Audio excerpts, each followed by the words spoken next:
Illinois. Hold on one second, Sam, man. Hey, Sam, man. Hold on one second. We got.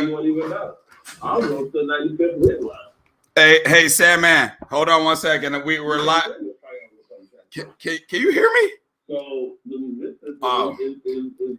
it's small. I'm muted on Zoom. That's why. Hey, Sam, man.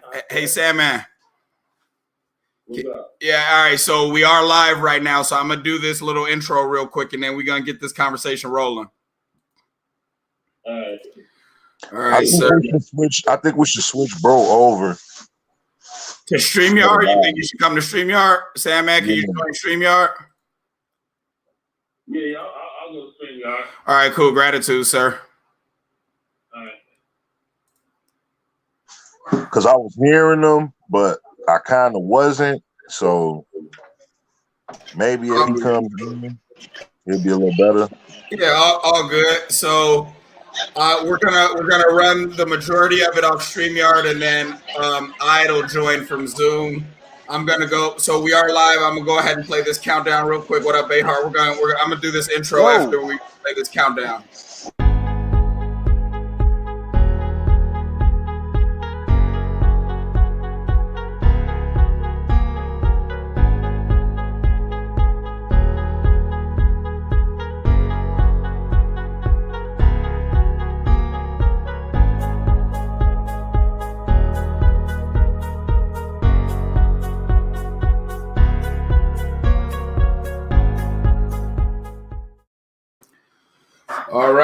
All right, guys. This is Mogul Minds Weekly Live Stream number 19. This is going to be a little bit shorter. We're getting started a little bit earlier than usual. We're going to be wrapping by 9 o'clock today. 9 o'clock Central. We do have an interview that we just did earlier last week. We dropped the audio earlier this week. It's with Instructor Mike. He's a military veteran, former police officer for 10 years. Actually, let me go ahead and let Marcelo in, since Marcelo actually is the person who introduced me to Instructor Mike. And then I ended up finding out that I got family members who have actually gone and taken Instructor Mike's courses. So there's a few things that we're going to be talking about tonight. People can see from the name of the title. We got the police state practices, today's Dan Ryan protest. We got to talk about this Kwame Brown situation and, him canceling Charlemagne, or him calling for Charlemagne to be canceled. There's a couple of different things we want to touch on today. If you guys can go ahead and anybody who hops in, like, comment, share, subscribe. For anybody who's a part of the panel today, do me a favor and share it on your social medias so that people can go ahead and hop in. First things first, today is Thursday, the 27th. This Saturday, we have our outside paint and sip party coming up, and that's going to be hosted by Bruce. Bruce, go ahead and tell the people a little bit about that, and then we're going to get into our topics after that. Yes, May 29th, Saturday at 4 o'clock to approximately 7, might go a little bit longer. Our painting sips are dope, man. It's going to be a vibe. Even if you've never had any experience painting, I'm going to instruct you and guide you through it, throughout the whole thing, so you can, come out with a masterpiece. And it's going to be a party atmosphere. It's going to be, just heightened vibes, you know what I'm saying? Come out this Saturday, man, 4 to 7 at I did want to let people know, for anybody who wants to slide through, they're not really looking to paint, so they don't really want to spend the money painting. We do have some standing room only tickets for people who just want to come through and kick it. You don't get to paint, you ain't taking your painting home, but if you just want to come through, have some drinks, it's a 420 friendly event. If that's what you want to come through and do, that option does exist. I think those tickets are $15. You could go to mogulminds.net, or I believe the tickets are also in the description of this video. If they're not, somebody comment and just let us know, and we'll make sure that you guys got it. So I'm going to play a little clip for those who may not have seen it the other day. It's just a little bit of footage from our last few paint and sips. where you get to see, you know, some of the experience that we had. And after that, we're going to be getting into our topics. It's like turn out, you know the vibes. Okay. Kanye for president, known that shit ever since I was tripping out the city with bro. Keep on forgetting shit, skip what they telling me. Never felt like something better before. Passing on said it is my head is heaven, and I keep on telling myself not to smoke. Lord with his Xannies to save me from fentanyl. Let me know there's gonna be somewhere to go. Praying that I'm gonna grow. They'll know when they see me go off and I get in the coupe with my team on the block and we ride to the switches, still beaming on top. But lately I've been on the low. I'm rolling like stone on a rock. Constantly feeding with nowhere to cop. Never stop moving, got nowhere to stop. Always walking, yeah, I'm always talking, yeah, I'm always making beats, my bass knocking. But the devil lurking, I can hear him calling. Wanna take my wrist and put the blade on it. He can hear me working, he can hear me balling. So he tryna get some yellow tape on it. But I'm almost certain when I'm going on it that I go to speed a lot, I ain't stopping. Like Kanye for president, know that shit ever since I was tripping out the city with bro. Keep on forgetting shit, skip what they telling me. Never felt like something better before. Passing on say that it's my head is heavens, and I keep on telling myself not to smoke. Low with his enemies to save me from fentanyl. Let me know there's gonna be somewhere. All right, shout out to Crown Legend. Love the work you boys are doing. Keep it up. Appreciate you, sir. Now, guys, like I said, this Saturday, 4 p.m. to 7 p.m., Mogul Minds, outside paint and sip party. Now,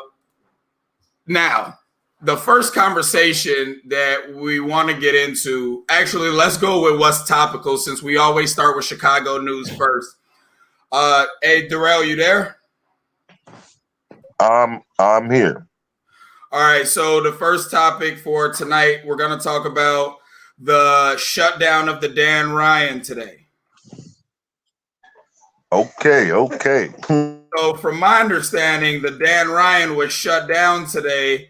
Dan Ryan protest on the Dan Ryan, right? Yeah, going southbound around 47, over an hour. There was no movement on the Dan Ryan.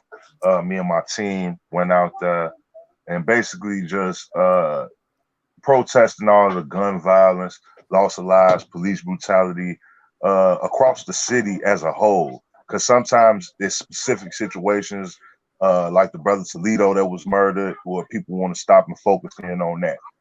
We'll get a Laquan McDonald situation and people want to focus in on that. We'll get a little girl get shot at McDonald's. Everybody want to focus in on that.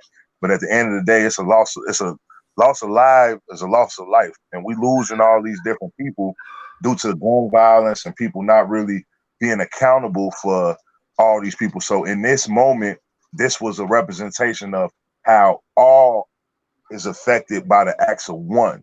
So people have to make themselves accountable to make a change in the immediate community around you, and then the powers that be as well need to hear and see that people are coming together across the city. If you watch the video that we did, you got Cowboy out there. He just recently did the Dan Ryan by himself. Hey, Darrell, since you brought up the video, let me go ahead and play the video for the viewers. Oh, okay, yeah, for sure. If you in your community and you sending shorties off, you the problem. You the op. Ain't no ops.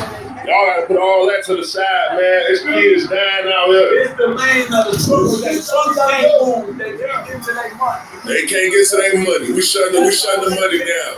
Everybody gotta hear this one. Because everybody talking about we always march about this, march about that, but everybody talking about the real issue. And the real issue is ain't nobody paying attention to these issues at hand. Hold on, man. Lock that car in, man. Ain't no getting out. Ain't no way, ain't no going, everybody going nowhere. This is the money train cut off today. Ain't no more from the penitentiary, from preschool to the penitentiary eating off us, man. We're gonna put these guns down, man. We're gonna slow down that money. We tired of y'all eating off us. We tired of y'all eating off us. No, that's out.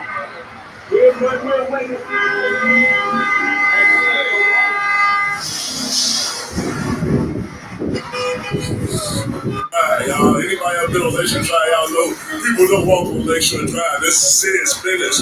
It's not a. He was saying Lakeshore Drive, but they're actually on the Dan Ryan, which is actually a much bigger, more busy expressway. All right, so game. We are not out here. We are not out here joking and playing, man. We serious about our lives. I'm serious about these youth, these lives. We trying to save people out here. That's what you need y'all to understand, man. Y'all play a part in it too, man. All so-called shooters, man. If you love your shorties, if you love your block, man, put the guns down. Slow down, man. Go take a vacation, man. To get your guys out the hood. All these SBAs, all this big money, everybody getting right now. Y'all still on the same block. Y'all mama grew up on killing each other. Come on, man. That's crazy. Y'all know what time it is, man. And we ain't just talking to the guys, man. Much love to all the support and all the people who rocking with us. But this for big business. This for the big penitentiary and CPD, all shit. Everybody that's eating off of us. This they money in the all behind me. That's their bread, man. Hold on, we'll pause that right now, man. This a moment of peace right now for our people. This a moment. This our people coming together. A bunch of strangers, a bunch of real people out here together, brothers and sisters out here that's together on the peace act. Well, y'all misconstruing everything we doing, lying to the media like it's just mass chaos out here, man. Lying to these people, man. Y'all got the resources to stop this shit. They right now. Open up them trucks and get the people all that right now. And then I bet you have the violence to stop today. But they ain't gonna do that. So we gotta do it. We gotta shut the E-way down and let y'all know what's going on for real. Yo, so Faradune just hopped in. Appreciate you hopping in, Dune. I'm gonna go ahead and end that screen share. So, Dune, you're on Zoom. The majority of the people are on StreamYard. So, say something. Let me know if these guys can hear you, so I can see if these guys can hear you. How's it going, everybody? How y'all doing? Pretty good, but he's echoing a little bit back. Okay, so I'll just isolate the screen on him. What'd you say, dude? No, would I be able to get onto the other streaming through my iPhone, or do I gotta get on? No, you can get on. For some reason, I'd just be having issues. Somebody just asked in the comments. So yeah, dude, go ahead and try to hop on in StreamYard. Somebody just asked in the comments, is that an issue with the truckers? No, it's not an issue with the truckers. So that was Imani, top class. Asked, is there an issue with the truckers? No, there's not an issue with the truckers.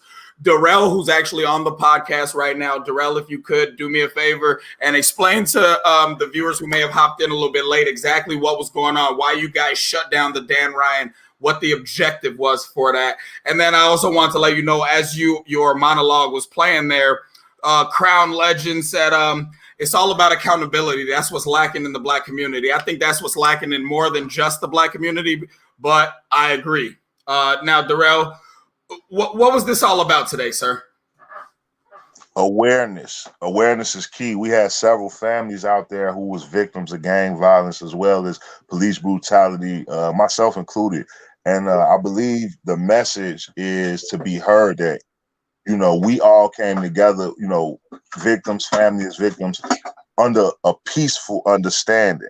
I work with gangbangers for my job perspective. I work in violence prevention, but we as a community, we coming together and we wanted to stop the government in which we live in terms of Illinois and Chicago. They deem it necessary to give 40% of all our taxpayer dollars to CPD. And you have whole communities of people out here who are in the battlefields. They calling it Chirac. That's not just, you know, it's not a joke. The numbers of the murders in our city is relatable to war zones. And our people are going through that. So the people who are on the front end and dealing with that community and dealing with those gangbangers, both victim as well as agitators, this was just awareness to let people know that we are out here and we are fighting for your life and your kids' life and your community. And there's stuff that you can do in your community to be a part of these kind of movements. A lot of people think the answer is like CPD. And like I said, with them getting over 40% of our budget, the highest out of anything, any other organization or anything you could think of in terms of subjugating our money, they're getting paid the most and crime is going up. something has to change. You know, this is an awareness call. This is a calling out to the people in the community who's watching this and, you know, steady shaking your head, talking about I'm tired of this and something got to happen different. What do you intend to do different? How do you intend to move different today, just off knowing that a couple brothers could get together and shut the whole expressway down? They probably lost millions of dollars. That's nothing to a big billionaire, but they gonna notice. They gonna think about it. It might probably be on the news tonight. They gonna misconstrue the whole thing on us. But the whole thing is awareness. It's key. People have to understand that we are out here to better our community. We are those people. When people say nobody's doing this and nobody's doing that, and accountability, I hold myself accountable, and I encourage people to hold themselves accountable and be on the front line with me from a grassroots perspective and not. So Darrell, not to cut you off, but you said a couple of things, and I want to address a couple of those. One of the things that you said was people are always talking about nobody's out here doing anything. And I think that kind of goes into that celebrity worship culture conversation we were having recently, where people view it as nobody's doing anything because your favorite celebrity hasn't said anything about these things, because there's a lot of people like you, like the different organizations that you work with, actually putting boots on the ground, actually having people in these streets, actually trying to affect change. And I feel as though people overlook that a lot because it may get kind of ignored in the media. So for the people who actually want to take part and help make change, where would you say they could come to find out more about your organizations or the organizations that you work with to, do something in regards to nonviolence in Chicago? Well, I believe in trauma-informed care, and there's so many different issues out here. Really, that's a question that a person has to really look in themselves and figure out how they want to contribute to helping, because there are people who are dedicated to every portion of redeeming our community from the status quo that we're put in. So if you want to stop gang violence, then you have gang organizations, CP4P, Communities Partner for Peace, and that's spread out across the entire Chicago. You can just Google your nearest location, and there's a group out there that you can work with. But I specifically work in Uptown and Rogers Park. I work in the North Side region, Albany Park, Humboldt Park. I pretty much work with the North Side because that's where I grew up and where I'm from. But there's partner organizations that do just what we do in terms of outreach. We have victims advocates. You might have somebody who was shot, somebody who want to lead a game, or they just need a certain amount of resources. The government is paying people who want to lead a game alone, and people don't even know that. You know what I'm saying? It's a lot of people who would just, if they got a little money, they could just get on and start a different life. It ain't that they stupid or stuck in this way or that way. They just need a little boost, a little help. We have victim advocates. We have case management. We have a lot of different resources. ECCSC. That's a re-entry program. If you're a felon and you got a background, that they're actually involved in changing policy to get people jobs, and you can contact those people. Like what depending on how you want to help, that's who you need to get in contact with. So it's a lot of different ways you can help, and there's a lot of different organizations out here. Those are just a few. Okay, so for anybody who may want Darrell's contact information, you put it in the comments. We'll make sure that we put his info in the bio, his email address, or something along those lines. So, Darrell, I do want to get over to a conversation that I wanted both you, Faradun, and Sandman all to kind of elaborate a little bit more on. Sandman, I'm going to go and find that video that you sent me earlier. And what I want to do is I want you to explain your perspective on what it is we're about to see here so that we can open up this conversation.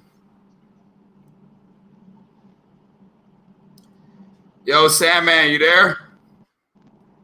Yeah, I'm here. Go ahead. All right. So I don't think we were live when you were explaining the situation before. So now that we are live, could you talk a little bit about this video that you sent me before I go ahead and play it? Yeah, so this is a video. I actually know the young lady. She was in college when I was in college. I actually know who she is. I think her rhetoric and what she did was we're starting to see that a lot. And she's a black woman, but we're starting to see that with a lot of Caucasians and the pointless things that they are teaching a lot of our kids. You know what I mean? In these schools. So you think to some degree that there's a little bit too much politics in public schooling system today? Absolutely. Absolutely. Okay, Like, so you know, so here's the deal. Well, go ahead and play the video. Play the video. yeah, I'm gonna play the video. For some reason, you sound staticky. Maybe hop off of Wi-Fi or get on Wi-Fi. But I'm gonna go ahead and play this video real quick. How do I sound now? 1, 2, 1, 2. You sound better now. Are you want me to hop off Wi-Fi or you want me to stay on it? I don't know. Whatever you're doing, do the opposite. I just know that you sound a little bit staticky. I'm gonna go ahead and share. I'm gonna go ahead and show this video that you sent over real quick so we can start this conversation.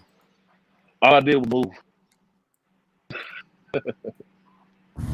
Developing tonight, a controversy over allowing South Bend police in South Bend schools. Yeah, an administrator at the new empowerment school stopped an officer from doing a walkthrough recently. You're not going to hurt my feelings. If you don't want me walking through your school, I won't come through your school. Yeah, I think for now.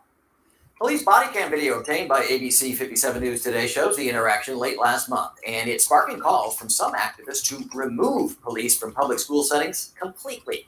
ABC 57's Jonathan Bailey is live outside Coquillard Elementary with both sides of this dispute tonight. Jonathan?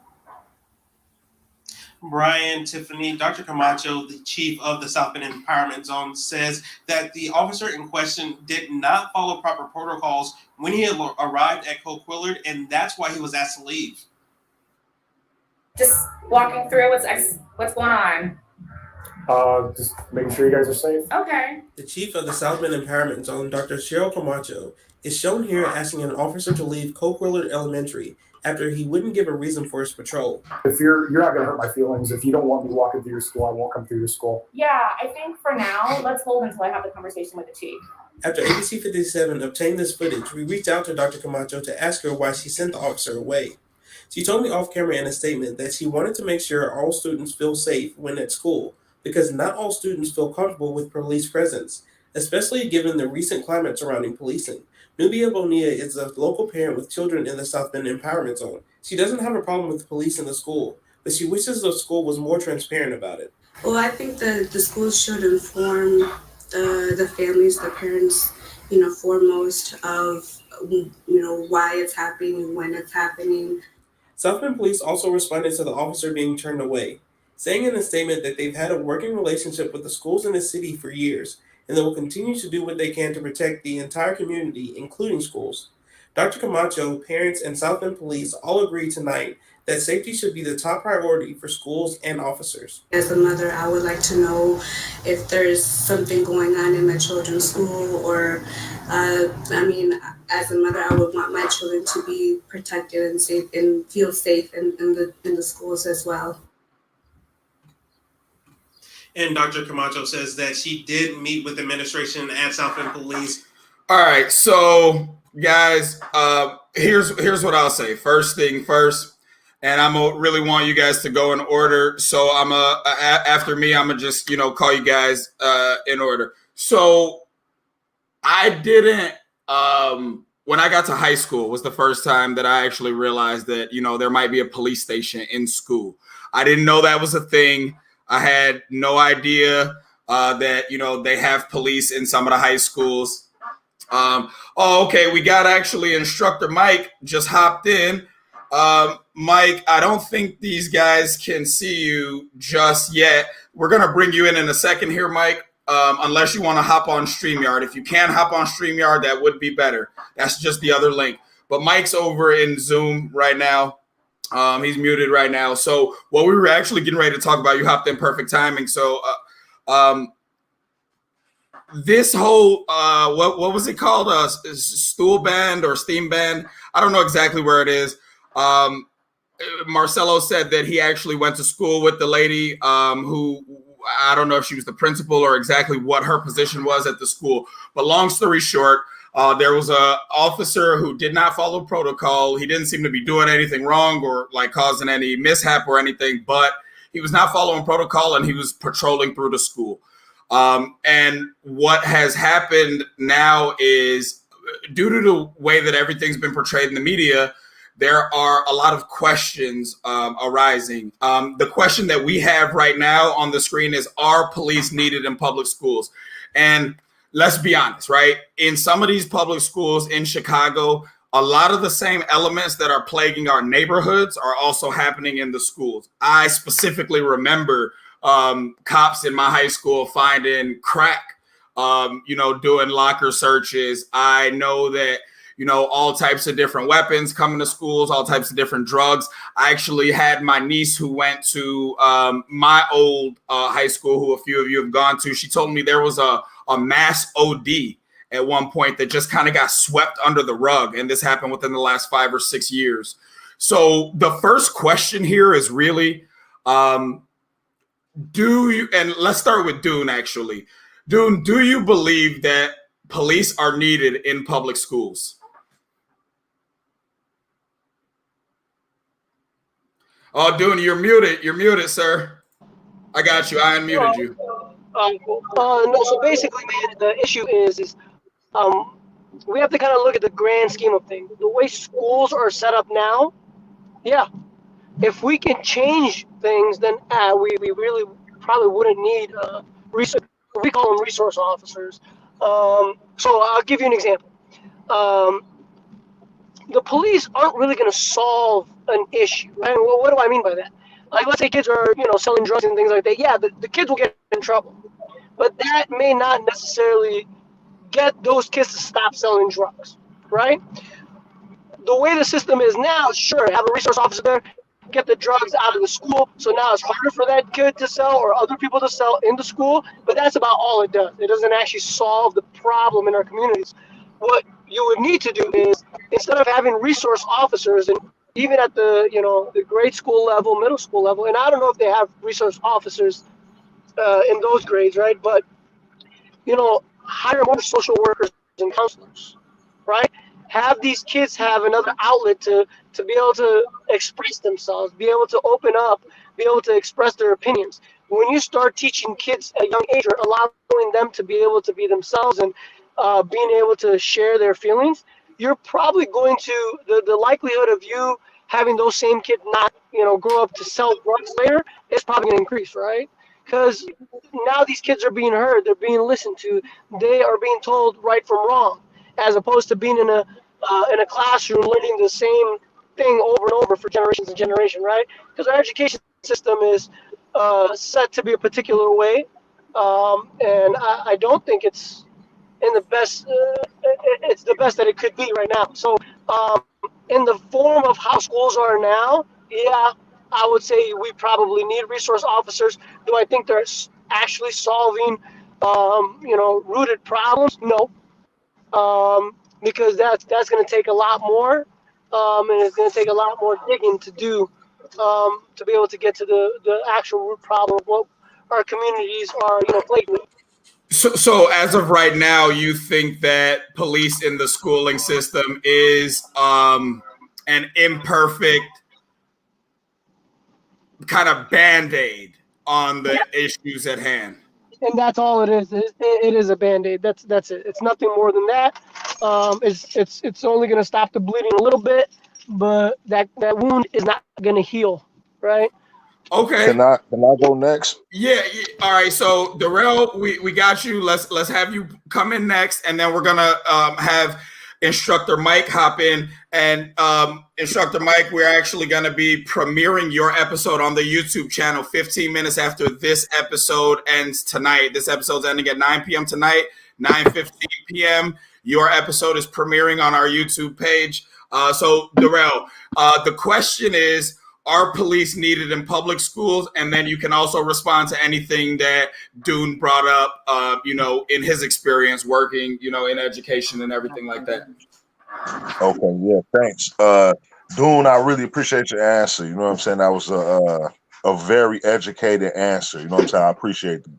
But my personal opinion, I think SROs are redundant I don't even think they're a Band-Aid. They might, in some cases, actually be the cause of some of those problems that we're talking about. When it comes to racial profiling, the numbers don't lie. You know what I'm saying? It's certain people who are impacted more by the presence of police than other people. So when we're talking about community safety in school, like, I don't believe, I think that was the officer on that video that said safety is the most important thing in a school. Safety is important everywhere. I think education is the most important aspect of a school. We're talking about a school. You know what I'm saying? So you don't say, well, let's get a place that everybody can just be safe at first. I mean, you want everybody to be safe there, but the purpose of a school is to educate. And I think that's where they're drifting this whole, even with the opium issues and all the stuff that's happening, that they say that a cop can get involved in. There are beat cops that can get involved in those situations. What I'm saying as far as why it's a problem and not just a Band-Aid is because those SROs are paid for. Those school resource officers are in the budget. There's funds for a cop to go into school no matter what. But for those social services that Doon was talking about, which I'm pretty sure me and him both agree is what's necessary for a school, because that's part of education. You know what I'm saying? That's trauma education. That's social education. These issues that are causing them to kill each other or do drugs, not just sell them. They have to create new budgets to get these people in. They're not included in the budget. So a school might decide, man, I'll take the resource officer because it's on the love and I'm not really losing money and I got an extra staff. But knowing they need a social worker in that school, they'll fall back from the budget and just take the cop. Whereas now you got more issues in this school. So you're going to have more issues. So they say, man, that SRO got a lot on his hands. We're going to need another cop over there. Instead of putting a fucking counselor in the school. Like, that's dumb as hell. That's just ridiculous. They should not already have a budget set up for fucking police and not counselors in schools. That's retarded. So Darrell, in short then, right? Short answer, are police needed in public schools? Absolutely not. Okay, so you say absolutely not. All right. So before we have anybody else elaborate more, I'm going to share the screen over here to Zoom and see if we can see Instructor Mike here. Give me a second. All right, Instructor Mike, do me a favor. Go ahead and unmute yourself, sir. What's going on? All right, so Instructor Mike, I talked about you a little bit before you hopped on. U.S. military veteran, 10-year police veteran, also firearm instructor, entrepreneur. You own your own business, Black-owned business in a Black-owned neighborhood. Oh, also, Instructor Mike, I was sharing the episode with a couple of people, and one of my cousins was like, oh, yeah, that's who I got my conceal and carry through. And I have taught a lot of people. small world. But Instructor Mike, now, are police needed in public school? That's the topic at hand here now. You heard what the last two gentlemen had to say. I'd like to hear your opinion. Okay. I agree with them wholeheartedly. And I'm going to say, yes, police are needed, but that's not all that's needed. But I am all for taking them out of the schools. And here's why. You're going to find that while police should not be the only things that are in school, if we start to address the needs that the kids actually do have, and we talked about that on the podcast too. Right. We talk about school reform, we talk about parental reform. Police are typically the last resort before it heads to the courts and corrections. And what people want, they want police to be the Band-Aid that fixes the behavioral problems of the mismanagement of the socioeconomic conditions that continue the breeding of good-intentioned but badly trained parents that then pass it on to the schools who want the teachers to be the babysitters of the children. And then when the teachers can't handle it, throw them to the police. And so the police, who are poorly trained, to handle such situations default to what they know. The police, in part themselves, coming from traumatic situations, which motivate them to get into that profession, as it only makes sense. If I'm traumatized as a child and a teenager, what better profession to get into than a profession that has dominion over people? And so it is a poor mixture, and the root causes are not being addressed. That having been said, police are needed, but that's not all that's needed. Like I said, I am for extracting them out of the schools, and tragedy always brings about change. And we're not going to see any assistance or anything better coming out of them being extracted out of there. We're going to see actually worse, because if we're not dealing with the problems at home, if we're not dealing with the teachers who should be actually teaching them more than what they are teaching them instead of just throwing them to the wind, we're going to start to see more active shootings. And when we see more active shootings and we see more bodies hitting the floor, then that will bring about an instrumental change, because death brings about a lot of change. What you're saying, okay. So before I have anybody respond to that, I know this was a conversation that was brought up by Sandman, so I definitely want to get Sandman's opinion on this as a whole. Sandman, let us know. So thus far, from what you've heard from the different people on the podcast, how are you feeling about what you've heard thus far and this conversation? Do you believe that police are needed in the schools? First, I want to say I definitely respect everybody's opinion. From my personal experience, life experience, is what I'm seeing, and from what I'm hearing from, I have a lot of friends that's in CPS and the suburb school districts. Yes, I think I think there should be a police officer there, but it should be there to deter it as an outside threat. You see what I'm saying? I think the counselors, see, I was fortunate enough to go to a high school in the suburbs. You see what I'm saying? And there was a police officer in my high school, and we had security guards. Those security guards, it was called Diamond Protection Agency. Y'all probably remember that from the 90s. I know Mike probably remember that shit. They were mostly Harvey and Robbins and Dalton police officers, and that was their second gig. So technically, you had anywhere between 8 and 9 police officers in that school at one given time.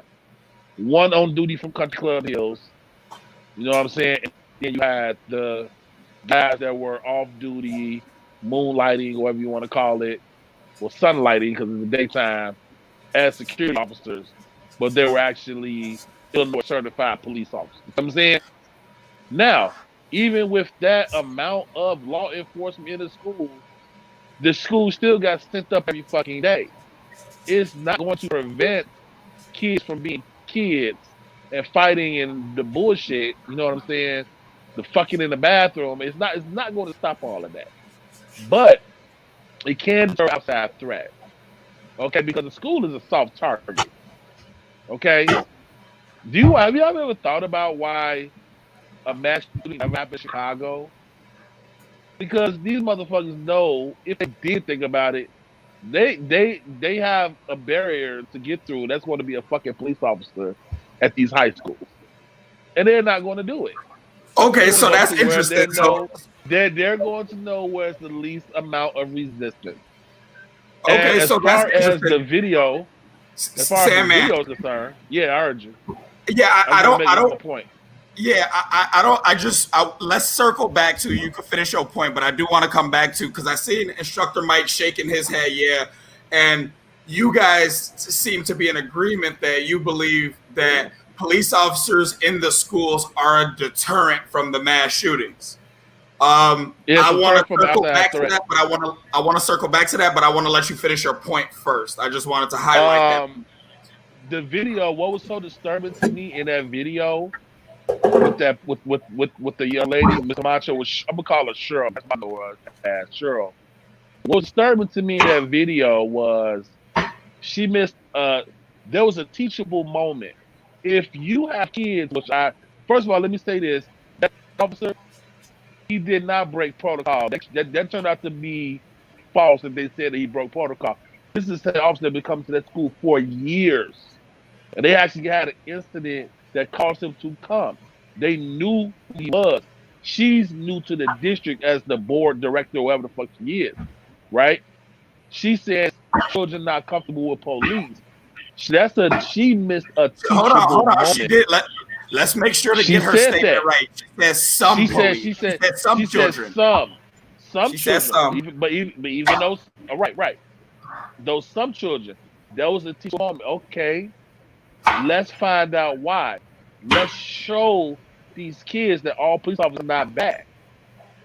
She missed a teachable moment. You know what I'm saying? See, people have their own fucking agenda, and they are putting their own personal beliefs in the heads of our children. And what you saw was her putting her own personal beliefs in the heads of children. Because if you dig deeper into some of the other news stories that came out by the incident, you will find out that a lot of fucking parents are furious. So she called her last piece as being painful because she's got a lot of flack behind that shit. Because you're dealing in a neighborhood where motherfuckers in Indiana don't think like they do here in Illinois. That's a red state. They have a whole other way of thinking. You understand what I'm saying? We gotta think about demographic where the fuck we at. She's not in Illinois no more. She's not in Champaign. She's not in Chicago. She's in South Bend, Indiana. Okay. You understand what I'm saying? I do, but while we're talking about it and we're talking about this, different demographics and how politics may come into play, that's definitely going to be a conversation that we're going to delve into. I want to get a couple more people's opinions, but I could see, right? Like I'm a person who everybody on this podcast knows that I'm very open about the fact that I am obsessed with the concept of race. I don't actually think that it's real in the way that we understand it today, but I'm obsessed with the concept. Now, if you are a person who believes what you see on the media all the time, and you also know a little bit about American history, she's in South Bend, Indiana. Indiana is the home of the KKK. There's more like registered Klansmen in Indiana than anywhere else. So in her head, when the FBI data has already said that supremacist groups have infiltrated every level of law enforcement, in her head, I don't know this woman. I don't know, what her specific motivations are. For all I know, she could be a, liberal Democratic operative, or she could just be very fearful of police because of years and years of propaganda and brainwash, or rationally because of something that happened to her. But what I will say is we have to take all these different factors into account. Now, I do appreciate the fact that you said her ideals should not be placed on these children, because I think that the majority of children don't fear police. But that's when I was growing up. I'm 30 now. You and Instructor Mike, a little bit older than me. So you guys also remember things in that officer friendly and all this other, dare and all this other shit. But at the same time, what about these children today who, they've had the internet their whole lives? They've seen nothing but police violence, because it's not like the stories of police doing good shit go viral. So there's so many different variables that kind of play into this. But before we, delve too far into any of that, I would like to get Bruce and Behar's opinion. So Bruce, until Behar gets back on cam, how are you feeling, Bruce? Do you think that police are needed in the schooling systems, and how do you feel about what everybody had to say thus far? I definitely agree with most of what everybody's been saying. I wouldn't take them out of the schools personally, just based on some experience I had at high school, because it can pop off at any moment, and they are needed. But the fact that the presence of them is it's really not going to help prevent anything that's going to happen. But I guess their presence is there for the kids that aren't into that, and they can somewhat feel like they're protected and feel like they can go to this officer or whatever. And I also do think that they do need more counseling. we do need more counselors to not only in the schools but in the neighborhoods in general. You know what I'm saying? Like I think more counseling for people who've been through traumatic experiences. You're talking about mental health counseling for the community, right? Yeah, mental health counseling, or just a place where children can feel safe to go and talk to somebody about something they're going through. I think that's needed in schools as well because a lot of them come to school with that baggage, you know, and they could sometimes like distract them from what they're trying to learn, and you know. You know, it's funny you say that, Bruce. You know what that reminds me of? I don't know how many of you guys on this podcast actually watched the show The Wire, but I specifically remember this scene. So there's this guy, he's an ex-cop. Something happened, like it was a freak accident. He ends up becoming a teacher because he gets fired from being a cop. And Presbo gets fired from being a cop. And I remember there's a scene where this girl, she grows up in a group home. And she gave that girl a $1.50, right? She grows up in a group home. Some days she you know, she's good, she does her work, whatever. Other days you could tell she's having a bad day. And this other girl in her classroom was really just giving it to her this day. And she took a razor blade across the girl's face. And I think too, you know, you guys point about the counseling. I think Quick said something about it. I think Dune said something about it. Instructor Mike said something about it, even in our episode. I think that's the imagery that I got when you were saying what you were saying just now, Bruce. Like counseling could have, how many situations like that have happened across schools, across the country, you know, for decades now. And if we maybe delve some of those resources that we allocate for these officers that are in the schools and kind of boost what resources we give to counselors, we may be able to some degree prevent some of these situations. Now, Bruce, I want to let you finish your point so Matt could get his point off, and then I'm gonna bring everybody in at once. Yeah, it may not you know, completely change the outcome of what's going to happen with like kids acting out, and you know, but it's a start. It's like a seed being planted, and for children, like if they had these counselors. But overall, I do think that officers are needed. You know what I'm saying? Like it's just all about how you know, we could give them extra tasks. Maybe they can be the counselors, you know, and also officers at the same time. But cops don't want to be counselors, bro. My fault. I ain't want to cut you off, but I completely understand that as well. because we don't. I don't actually. Maybe I done sat down in meetings with these cats. Y'all got to understand the politeness of the police. When there's issues of like police brutality and a cop killing a cop, they be getting round table meetings and they say, do we change the etiquette or should we start working to deal with people with mental illness? They be like, Darrell, hold on, because I think you're making some valid points that can spark a bigger conversation, but I want to let Matt get his point off, just his perspective. You know, Matt and David. Matt, do you believe? Bruce, I think Bruce is wrapping it up.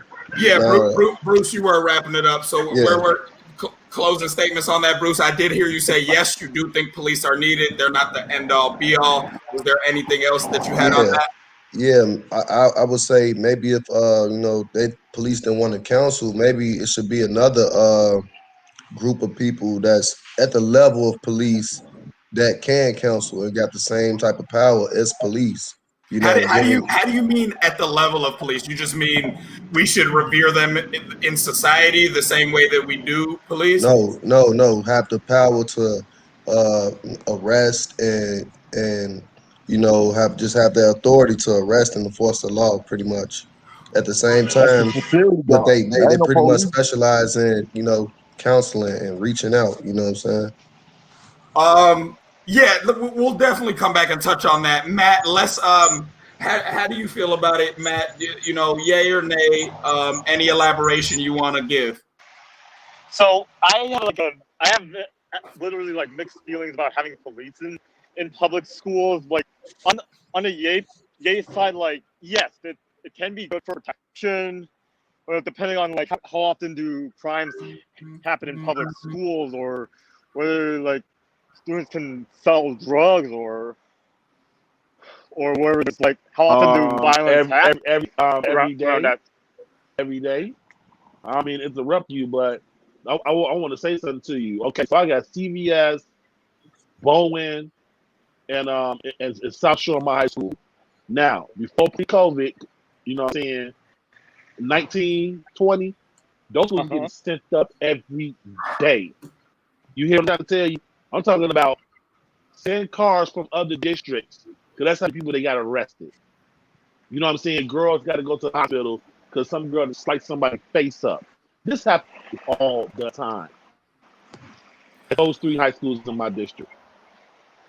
Then it happens every day. Then it is right to have any police CPS there. teacher that work these high schools, they will tell you I the amount would of shit ask, that did happens in these high the school presence shootings. of the Hear about it. police change the So I just want violence? to say that. And at the same time, it's like at least some degree of police not really needed. It depends on what race or how often. This is where my mixed feelings with how often certain races are get accused of certain crimes. You know, there are just aspects of it that it's. It is a complex issue. It is a complex issue, Behar. I agree with you. So, in short, yes or no? Do you think that police officers are needed in public schools? But you know what? I'm gonna say I'm gonna just by a hair. I'll lean towards that. And that's fair. And I think we've heard valid feelings. Right. It is complex. I think we've heard valid points on both sides of the spectrum. Now, David, I got you and I got Ide. I got to get a yay or a nay here, David. Do you feel as though police are needed in public schools? I know it's been a little bit since you've been in high school, but you got little cousins, you got little nieces and nephews. How do you feel as though police are? You remember going to Chicago public school. You went to a Chicago public school that was a little bit rowdy at certain points in times. From my understanding, Mather might have been worse back when you were there than when we were there. So, do you think that CPS is Chicago police or police officers in general are needed in the public schooling system? Well, yeah, you're right. I mean, from the time when I was in high school to comparison to now, I mean, the 2 cops that were at Mather, I don't know how they would catch anybody if they were to run. I'm not gonna lie. I mean, but I have seen big people move fast. So it's like an up and down. In today's CPS and what's going on,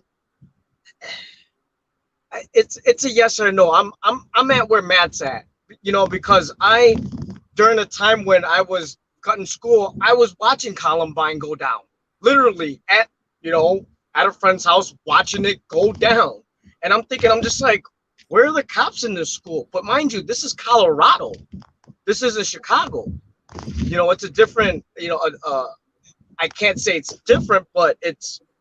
No, it's different. It is different. It's different in every sense of the word. Geographically, racially, socioeconomically, it's completely different situation. By and large, we don't really see a ton of mass shootings in inner city schools. I don't know. I don't want to attribute that to anything, but David, what do you think? I know, like you say, you're kind of teetering on that line with Matt. You think by a hair they're just needed more than not? Just for that type of situation. Yep. I agree with the realm of where they do kind of it causes sort of a problem, but during the time when I went to high school, I was actually cool with these cops because one of them approached me and hey, we're hearing this and this about you. I was like, what do you mean? I was like, it was a different experience for me comparison to, other people that I've seen have problems with with cops being in the school. And it's just right.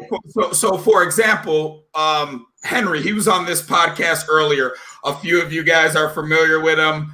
The cops that went to our high school or that worked in our high school, like I happen to know, I've known this story since I was like 15 or 16. They grabbed his younger brother up, and at the time the guy's literally 4'10", 5'0", like one of those tiny Mexican guys. And they roughed him up in a utility closet in school. Now, I will say this. He wasn't selling drugs, wasn't bringing weapons to school, but he was a little bit of a troublemaker. That still doesn't make it right for police officers, any adult, to put their hands on a child, especially a child that's not theirs, especially when you're operating in an official capacity. But at the same time, with all those different scenarios that we talked about, all the different mental health issues going on in these public schools, at some point you do understand why some people feel safer with police in the schools. I want to go ahead and get to Ide real quick and get his yay or nay, get his reasoning, and then we can just open up the discussion in full, really. So I'm going to go ahead and share my screen over there so that you guys can see Ide here. Let me go ahead and get that taken care of. Yeah, so Ide on Zoom, it's just you, me, and instructor Mike. Word. All right, so these guys should be able to hear you now. So Ide, yay or nay, do you think that we should have police in public schools? I mean, I don't know, man. I'm kind of indifferent on the two. I lean more toward nay. I'd love to see that money and that funding go toward actually like helping kids with, if there is mental health issues, if there is other issues, you know, like a lot of times just talking to the kids can go a long way, you know, and instead of trying to be there and, you know, assert force or assert dominance in some way, like, you know, kids can react differently to that. So I don't know. At the same time, though, like when a school shooting happens and you got somebody that's got a gun that could potentially save 10 plus lives, you know, like, I don't know. So wait, hold on 1 second, because both you, instructor Mike, and Marcelo and David all brought up this school mass shooting thing. And I got to give That's usually a private school issue. You're asking about public school. Hold on 1 second, Darrell. Even if we're not going to talk about public school or private school, right? Let's just stick to the conversation at hand. And they brought up the school shootings. Now, I gotta give some pushback here, because how many of those school shootings were actually stopped by the police officers? That I know at one point, weren't they talking about giving one of the cops a charge because he ran away? Yeah, exactly. He didn't go in to help. He was also outgunned and outmanned, but either way, your job is to protect and serve in that scenario, correct? So, I mean, don't do the fucking job if you're gonna puss up when it's time for you to, you know, go to battle. So I just gotta let me say something about that. You're talking about the police officer, the resource officer in Parkland. Let me say this: after World War II, there was a study that showed out of every 100 soldiers, how many of them actually used their weapon in combat, in a firing situation. And less than 15% actually fired on the enemy. Everybody's not built for violence. That's a fact. And some police officers find out they're not built for fucking violence. We've seen that shit. You go on YouTube and you can see a fucking officer freeze up and fucking get killed. And then you can see some videos where officer went fucking nuts and made sure he went home to his family. Everybody's not built for violence when that shit knocks on your door. You brought up a good point. And that Parkland officer, he wasn't built for that shit.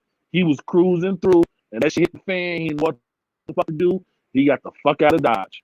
Okay, so hold on. So, Instructor Mike, we broached this topic on our podcast that we just released. For anybody who's listening to the podcast right now, Instructor Mike and I just did a podcast. We released the audio. It's streaming everywhere, Spotify, iTunes, wherever you find podcasts. The video is actually releasing 15 minutes after this stream ends tonight. So we're ending this stream at 9 o'clock on the dot. It don't even matter if we don't get to all our topics. This is a good conversation that needs to be had with good people who can take rational perspectives. But Instructor Mike, now, like Marcelo was just saying, there's a lot of people who are not built for violence. Me personally, I choose to not partake in physical violence as much as I can avoid it. I choose that route, but I also would not choose to be a police officer because I understand that with that job comes a very high probability of violence. So what would you say to that response that some of these cops find out on the job that they're not meant for violence?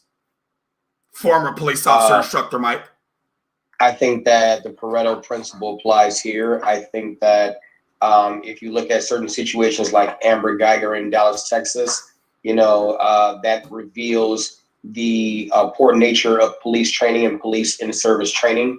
I think that we would find that if a lot more schools came under fire, we would find how a lot more police officers are underprepared for the job that they think that they are prepared for. Having been a police firearms instructor and having tried to certified a lot of police officers, I've had to retrain them in how to use their firearms. Shortly put, regardless of the shootings that you see on TV, there are a lot of them that can't shoot for crap. And that's the reality. So I think it's the presumption of what people think police can do versus the actuality of what could happen, given the lack of preparation, the fear that police can do more than what they actually can do. And then, like I said, going back on that other question, yeah, I think we should take police out of schools, and then let's just see what happens. I've always been in support of teachers who were tactically educated, armed, and chosen responders against active shooters, which would not necessarily have police in the schools, but would have teachers who, by the way, civilians train more than the police, so they would actually be that barrier that could stop the threat without having the uniform presence of a police officer. I think that program should be tried. Not every teacher should be carrying, but I think that program should be tried. I do think that there's a great need of social emotional learning that needs to take place in the schools. So I agree with all of your points. I don't want us to think that by removing them outright, let's just say we gave them all proverbial pink slips and just said, get out of here, guys, I'm gonna go ahead and reallocate that money. It's not gonna be an immediate cure-all because we still are not addressing the home life. Mm-hmm. We're not addressing what occurs before they get to school. And home life could be the trigger of the active shooting that still needs to be prevented. Instructor Mike, I'm glad you brought that back full circle to your original point. Dune, if you could hop back on cam, I did want to bring you in here on this one. Dune, now you as somebody who has actually taught within the public schooling system, and I don't know if you heard Instructor Mike here, he was saying that... No, I heard everything he said. And I wholeheartedly agree with him. I think this is some of the issue that we have right now. We have our, there's individuals that have the loudest mouths and they think, let's do things immediately, right? But with that immediate action, there could be consequences that you didn't even think about. So let's say we want to get rid of the cops, from schools. But if there's no plan of action in place, you just lost a resource. And you don't even know you have an idea of what you want to do, but you don't have it set, right? And I always tell, like, you have to, like, wean things out, just like with, children. I don't have any kids, but I would assume you don't just take the, bottle away from the kid and just make him go cold turkey, right? Right. Same people that, when they quit smoking, they wean off of it, right? They, instead of smoking a pack a day, they start doing half a pack. Then they go to, 3 cigarettes a day. Then they go, and it's a buildup. Same thing when it comes to working out. You don't just stack, the bench and just go all out, right? Things have to happen, in small steps, and that's to be expected. I understand that there's a lot of issues that are going on, and people want immediate change, but that's not realistic, and we need to accept that. That's one of the things people just need to accept. It is not going to happen right away. You can whine, you can cry, but shut the fuck up already. Okay, stop. Your whining and crying isn't going to do anything. We need action plans, and it has to be set. And so that, we can eliminate as many mistakes along the way. We don't want to just throw you to the wolves and be like, hey, good luck, right? Because then that's going to create other issues, right? And it's never going to solve the original problem to begin with. So, yeah, I agree with Officer Mike, man. It's a process. And it's all a process. So while we're on the topic of what Instructor Mike was saying, one of the things that he brought up both here and in our podcast that we released, he believes that a lot of the preventative measures, because one of the conversations that we were having is I was telling Instructor Mike that I don't believe that police prevent crime. I think that they're more reactionary. So in the light of talking about preventing a lot of these actions, one of the things that Instructor Mike brought up was, okay, well, if we're going to take preventative measures, then preventative measures need to start at home. And you, as somebody who got to work with so many different children, you can pretty much see when, okay, something's going on with this kid at home because he's usually not like this, she's usually not like this. How do we even begin to tackle something like that?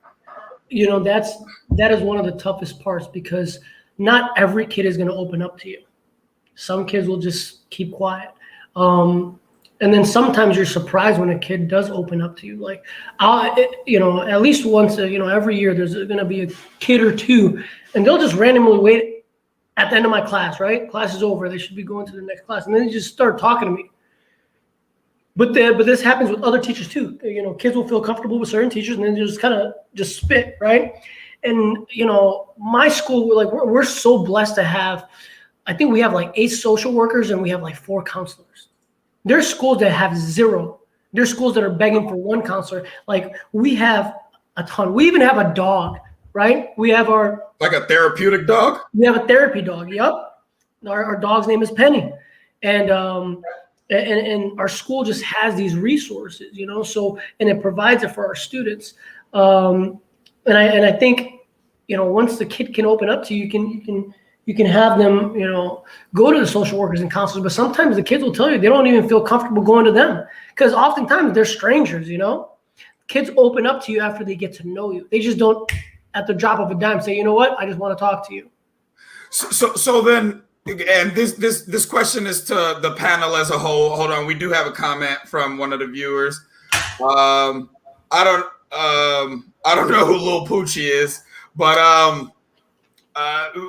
how do we, as a community, as a collective, right? Us right here. This is a collective of people. This essentially can be a community. How do we begin the process of this community outreach that kind of seeps into the home? It's really easy for somebody to come and be a guest speaker at a school one day, and all the kids get out of class. That's cool. So Michael raised, Mike. Oh shit, I'm sitting here like, who the fuck is Michael? And then I realized, Instructor Mike, his name is Mike. So Instructor Mike, I'm gonna go ahead and share the screen with you so the guys can see you as you speak. I want to hear what it is you have to say here, Instructor Mike. Give me a second here. Boom. All right, so Instructor Mike, where do we begin?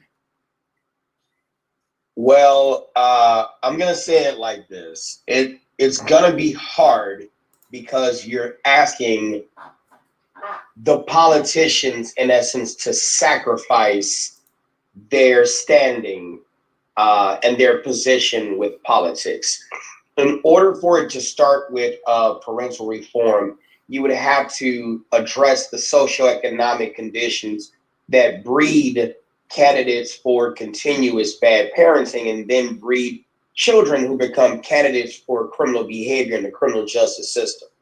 When you sit here and try to have certain things like parental accountability bills, where for everything your child does, you bear the burden of that and the punishment too, then you come into the to the limelight of, for the lack of saying it better, who the fuck are you to tell me how to raise my kid? And that's a very unpopular thing, and politics is a popularity contest. Has little to do with qualification. It's all about who likes you. And so you're cutting off your nose to spite your face in trying to have a parental accountability bill in order to have parents that are going to continue to vote for you and pay taxes. They need to go to work and they need to have their teacher daycare babysitters. So you don't want to mess with the schools too much, because parents like and need the schools. And even if they don't like them, at a minimum, they need them. So we're not going to touch the teachers too much, because there are more parents than there are teachers. There are more teachers than there are cops. And there, let's just say Chicago, there are only 13,000. Well, shit, by the pure numbers, 13,000 isn't a lot of votes. So fuck the cops. Let's fuck with the cops, and let's make the parents happy and the teachers. So, Instructor Mike, I heard you address a few different things there. One of the things that you brought up was the socioeconomic issues that perpetuate this crime culture. I would like to hear what Darrell has to say about that. He, Instructor Mike, this is the first time you hopped on one of our live streams. Darrell works in violence prevention. Darrell, are you there, sir? Yeah, I'm in. Okay, so Darrell, Instructor Mike was talking about one of the first things that we need to do in order to really address this issue as a whole and really solve some of these problems is addressing the issues that start at home. And he was talking about the socioeconomic issues. In my head, what I hear when I hear that is, realistically, the overwhelming majority of violent crime is caused by people below a certain tax bracket. That just happens to be the way that it is. It's not race. It's not culture. It is poverty. It's numbers. I know the data. But I would agree. Who's to hold that weight and who's accountable for it?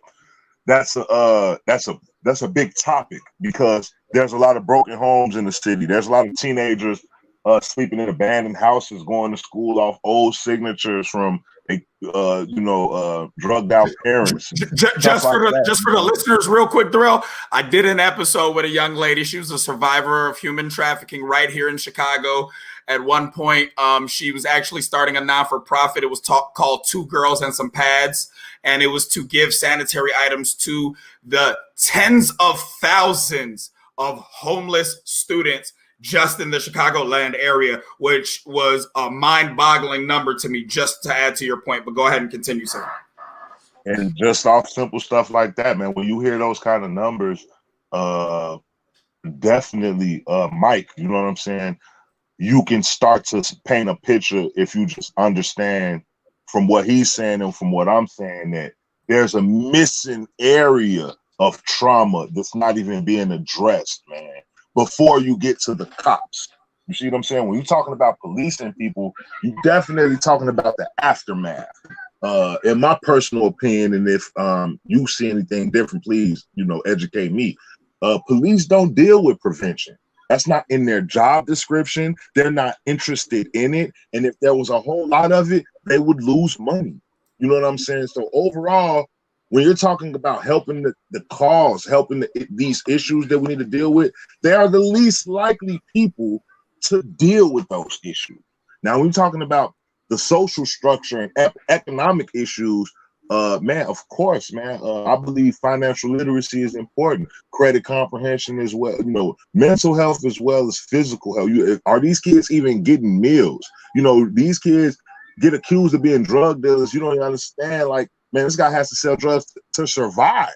He doesn't even know anything, though. That's probably all his uncle taught him before he went to jail or before he got in, you know, some type of group home situation, disenfranchised in so many different ways. We definitely have to address those issues to get to the source of when it bubbles up and it reaches the school and the kid want to shoot up the whole school, or he looking at somebody who he considers an op.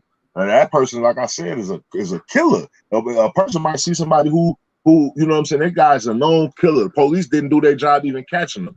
But he got a gun. When he see him, he just don't got no aim, shoot up everything trying to get this guy. This guy's a known killer, and he's from the other side of this guy's block. He might hit 2 or 3 innocent people, and people come on the news and the TV and the internet talking about this got to stop and this crazy. This guy was in fear for his life. He's in fear for his life. And I'm not justifying. It's not right that somebody else should be a victim of circumstance because of his life situations. But who's helping him? Who's taking him out of that situation so that he doesn't have to shoot up the school? Definitely not the police. They're there to lock his ass up once he do it, put 20, 30 years on his fucking tag, throw him in jail, and hopefully, you know, and when he comes home, make sure he can't get a job. You know what I'm saying? So definitely, I believe issues at home bubble up to a lot of these issues. That's why you need counselors at the school. This is the reason why. Okay, so then, do you guys think as a whole, because one thing that I think everybody on this podcast, and this question goes to everybody, one thing that I think we all agree on is just whether you do or don't believe that police should be in school. Equally as important as police being there is the presence of those counselors, is the presence of these mental health experts, is the presence of these people that know how to work with the community. And like Dune even said, not all these kids are going to open up to you, and you can't have a one-on-one relationship with every single one of these kids. So we need people who actually are specialized in these types of preventative measures and these types of counseling. I wouldn't know where to start with this. Who do we talk to? How do we get these things done? Man, I just want to mention, like, we shouldn't depend and lean on nobody else for these types of things. This go back to what we was talking about before we went live. We got to start doing these things for ourselves. Like, we got to come together as a village. You know what I'm saying? We can be those counselors for each other. You know what I'm saying? Like, because that's really all we need is each other. You know, when it boils down to it, like, we can turn it. So what you're saying is, Bruce, that we're spending too much time waiting on some type of savior or waiting on these politicians to come and get something done for us when there is nobody else. It is us. We are them. They are us. It's us. We feel that energy of change needing to be happening, and we should be acting on it. And we shouldn't be looking around for it to happen from somewhere else. All right, so I know Sandman had something that he wanted to add to this conversation. So Sandman, what exactly was it you had to say, sir? Well, I want to say to everybody's, to people's point about, Darrell's point that police are reactionary. He's 100% correct, because the Constitution is not set up for police to be preventative in a sense. They can be in some areas, but you're talking about violating people's rights, because even criminals have fucking rights. So yes, they are a reactionary force. The crime must be committed, or the assumption of a possible activity must be first investigated before you get the justice system involved to get a warrant or whatever to make the arrest and blah, blah, blah, blah, blah. We all know how that goes. So yes, they are a reactionary force. My issue is, from my personal experience, there's too much reliance on police and fucking politicians, and there's too much pressure on these teachers. It is not your job to fucking raise somebody's child. Your job is to teach them the appropriate literatures and math and sciences that they need to get through this world. That is your job. And if you could teach them some home skills, how to be a fucking decent human being along the way, fine. But that is ultimately the job of the parent. That's why I'm a strong advocate for Instructor Mike's book, that he has out here, that's basically based upon the Maslow hierarchy of needs. Because parenting right now is taking a back seat, and everybody don't need to be a fucking parent, and you want to blame everybody else for your fucking issues. Raise your fucking kids, okay? Because I'm out here every fucking day. I see shit every day that makes me fucking want to cry because I see the way my people behave. You know what I'm saying? They don't give a fuck. And then here's something else that I know is true. A girl I used to date is a fucking doctor, mental health professional. And like she said, I don't know why y'all think if you put mental health people on a fucking crime scene or a potential crime scene or a mental health disturbance that we're going to fucking save the day. Because people are going to do what the fuck they want to do. She told me she has patients she's been dealing with for 10 fucking years that have not fucking changed their fucking behavior. They're in and out the fucking criminal justice system. They have been given opportunities. They've been going to programs. They've been given money. At the end of the day, we have to understand some shit that's happening in this world. This is spiritual warfare. There's good souls and evil souls. This is about good and evil. And unfortunately, a lot of our brothers are taking the path of evil instead of the path of righteousness. So we don't ever want to talk about that, though. You know what I'm saying? Everybody's like throwing these ideas out. Well, let's defund the police and let's go ahead and put mental health people out there. Like that's going to fucking change anything. It's not. Are there mental traumas? Absolutely. But you have to overcome that. You have to want to overcome that. Before I was 18 years old, I had 15 friends that was fucking killed, including my fucking cousin. My mother got divorced that field when I was 15 years old. I know about trauma. I've been homeless. I know how that shit goes. But they ain't stopped me from being a successful fucking black man. And it also didn't put me in a position to be I don't have any children, but you don't see me running around here with fucking 10, 12 fucking kids being deadbeat dad either. I consider myself a very responsible member of society. And I had every fucking excuse in the fucking world to be unsuccessful. So then that begs the question, right? Because it goes to personal choice. I'm gonna say something else. You met my nephew Eric, Isaiah. Probably. I meet lots of people. You did, and I almost called you out your name, but whatever.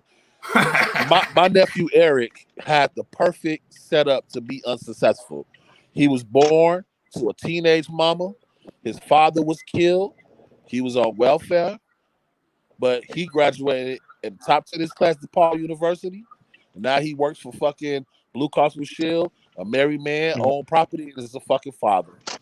He had every fucking excuse that they use every fucking day to our kids to get them a crutch. Because at the end of the fucking day, no one gives a fuck. Okay? If you have a fucking job and your wife dies or your mama dies, okay, we're sorry for your loss.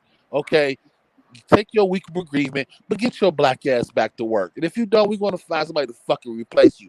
No one cares about your fucking pity party. And that's why I'm at, and that's the real. I got a comment on screen right now that came through a little bit earlier. I don't know if you guys can see that. So it says it's all about accountability. That's what's lacking in the black community. And like I said earlier, I think it's more than just the black community. I would call it urban community. I would call it a specific socioeconomic group. At the end of the day, I think Marcelo made some points, and a lot of it does get down to personal choices. But I think that if we're going to be honest, if we're going to be rational people here on this podcast, can we really leave? So like Instructor Mike said, sometimes there are situations or environments that are kind of cultivated that it's the same shit when you're third generation. He didn't say this. This is me elaborating on his point. When you're a third generation welfare recipient and you've never seen anybody really go to work and you've never seen anybody actually, all you've seen is people game the system. All you've seen is, your male relatives out here in these streets doing the worst of the worst or just taking, penitentiary risks. How do we reach those people who this is their norm? This is what's normal to them. This has been normalized, just like Stockholm syndrome. Trauma can be normalized. People begin to identify with it and think that it's something normal, something natural. You can find countless interviews of little kids in the hood all across America saying shit like, oh, in 10 years, I see myself dead or in jail. And it's a mind state that is also perpetuated by the media. But my main question here is, okay, it's easy for us to point the finger and say, that's fucked up, this is fucked up, this is why this is fucked up. Single family, single mom, single dad, single mom. Okay, it's easy to point out the problems. But we got 30 minutes left here. I would like to hear what anybody has in the realm of solution-based response. Instructor Mike, I feel like you've thought about this before, so we're gonna start with you and then see what we can spark from there. Well, I happen to agree, and now the name escapes me, so please forgive me, but we are the solution. And I know I've been talking about Maslow's hierarchy of needs. Could you please explain that for the listeners? Maslow's hierarchy of needs. So Maslow's hierarchy of needs, in short, is a psychological theory of motivation and personality coined by psychologist Abraham Maslow in 1954 in his book on personality and motivation. And it pretty much talks about a 5-tiered, if you can imagine a pyramid with 5 levels: physiological needs, the things that your body needs to sustain itself; security needs, the things that we need to secure ourselves, employment, resources, family. And then you've got love and belonging, where, love, relationships and belonging and things like that, and friendship, family, associations, activities. Then on top of that, your esteem needs, which is your self-esteem, respect of others, respect by others, confidence, achievement. And then you have self-actualization, which is at the top of the pyramid, achieving our actual selves, problem solving, morality, spontaneity, creativity, lack of prejudice, acceptance of facts. And so the theory behind Maslow is that in order for us to self-actualize, we need to have each of these levels met from the bottom working up. And if there is a void in any of those levels, we become fixed at that stage until something, be it positive or negative, comes along to fill that void and then causes us to push up. And we can positively self-actualize and we can negatively self-actualize. If you could be a fly on the wall and you could see how many people do not learn about Maslow's hierarchy of needs, and I begin to educate them on that, they begin to find the gaps in their armor. They begin to see where family members have been the first levels of insecurity that they have, how family members have been the first levels of esteem needs and self-esteem issues that they've had, how they ended up with a man who they thought were toxic, when in fact she could have been the toxic person too. How, there's gender roles in our society where our little boys they become mommy men, and that's a thing made fun of in our community, instead of understanding that if they became mommy men, they only became that because of the traumatized mommies who then push the fathers out, say that I can do it on my own. You can't, you weren't prepared to have them. And I go hard in all of this stuff. Just the simple education of this, in pointing out where the stuff and where the problems lie. If you could be a fly on the wall and see how unexpected, they did not think they were going to learn about that in conflict resolution. And they learn about that, and they begin to reflect on themselves and reflect on the problems in their lives. And if you could just see that, We are the change. Well, we can't say we are the change if we don't know where to spot the issues and if we aren't bold enough to take the shots fired that will come at us for pointing out those issues and not give a fuck. You cannot have healing until you are willing to administer pain to cause that healing to actually take place. And there are a lot of people who talk about the shit, but they're not ready to get fucked up to cause that true healing that we need to have in our community. It cannot start with the schools because it's bureaucratic. It ain't gonna fucking start with the police because they are reacting, and the politicians don't give a fuck because it's cutting off their nose to spite their face. I'll end with this. We have said that it takes a village to raise a child.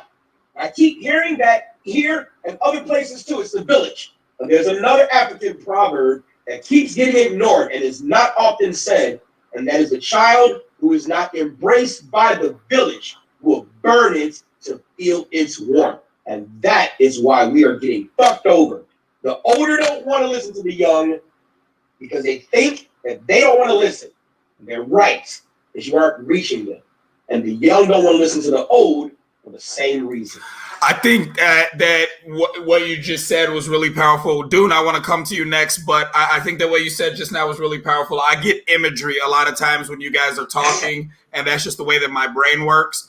When you said the African proverb, a child that is not embraced by the village will burn the village down, immediately the first thing that I could think about, and I'm a gigantic Marvel fan for those of you guys who don't know, was Killmonger in Black Panther. Immediately, that was the first thing that I thought. And like, if for anybody who's seen that movie, you should completely understand that concept and that proverb based on Killmonger and his character. What's that? They might have got it from that proverb, the way that he tried to burn down his village. The way that it was written, you know, probably that proverb, I'm sure, predates that character. So based on what Instructor Mike was saying just now, Dune, did you have any closing statements on the comment and how we actually begin to fix? Yeah, I mean, first of all, hey, Instructor Mike, man, you hit it on the head, man. That's something a lot of people don't think about. Man, there's a ton of things that I wanted to touch on. Something to think about, right? You know, I think I keep hearing, you know, officers are reactionary, right? They're not preventative. And I want us to just think about this because I do believe they also are reactionary, but there's no way of measuring if they're preventative, right? Because just an officer being present, what if it already stopped the crime that was going to occur, but you don't know, right? So that in itself, that prevention piece is too hard to just assess, right? Data, like how do you record that data? Do you have a chip in everybody's brain that says, oh, I was going to commit a crime, but I saw that officer in blue. I'm not going to do it, right? I'm going to think twice. It's not worth it, right? So I think it's unfair to just say officers aren't preventative, right? We can't say it wholeheartedly, at least, right? We got to think about that. But don't get me wrong. As a fact, they are reactionary. Two, you know, when it comes to the community and understanding Maslow's hierarchy of needs, you know, that's huge, right? What I like about his needs is it kind of tells you what's there, what's missing, where you need to go. What I want to add on to that is, okay, now that we have this understanding, how do we go about this with an approach, right? You know, I think someone alluded to this or mentioned this, that they had their girlfriend who's a doctor in mental health or clinical psychology or whatever it was. I can't remember exactly, but and how they say some of these people keep coming back and there's no change. You know, I would need to see a little bit more information. Are these people introduced to the mental health aspect later in their life, or were they introduced to it really early at like 2 years old, 3 years old, 4-year-old? Right.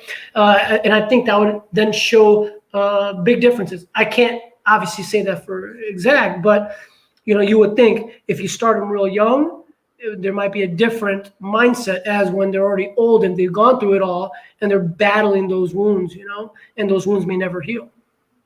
And they might keep continuing to commit those issues because if they have that mental health, it could be like, oh, I get to talk to somebody. Someone's actually going to listen to me.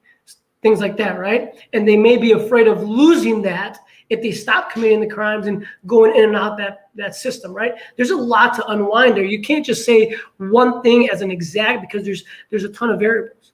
And I always hate anecdotal evidence.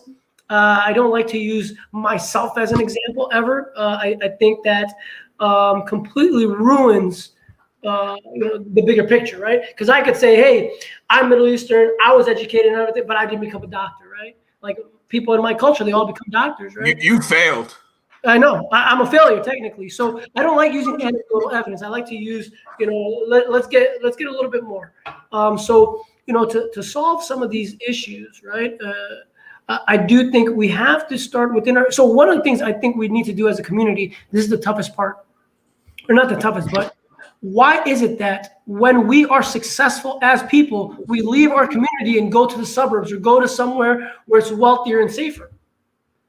If we're trying to build our community, why are we leaving our community? So crabs in the barrel mentality. We don't want to be there. So two things. You brought up a really good point. I think it was Quick who I was going to go to next. He said crabs in the barrel mentality. One thing that I do want to bring up, we can't disregard the fact that the natural habitat of a crab is not a barrel, right? You know, so that's just as simple as it is.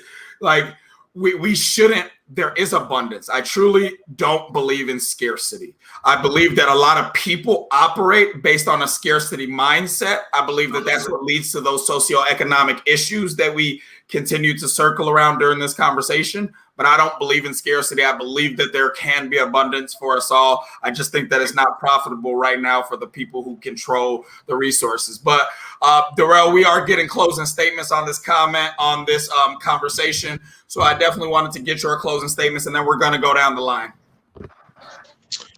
There's a lot of what we call in my profession ACEs, adverse childhood effects, where if you do some of these things, the Maslow pyramid, I really, really like that.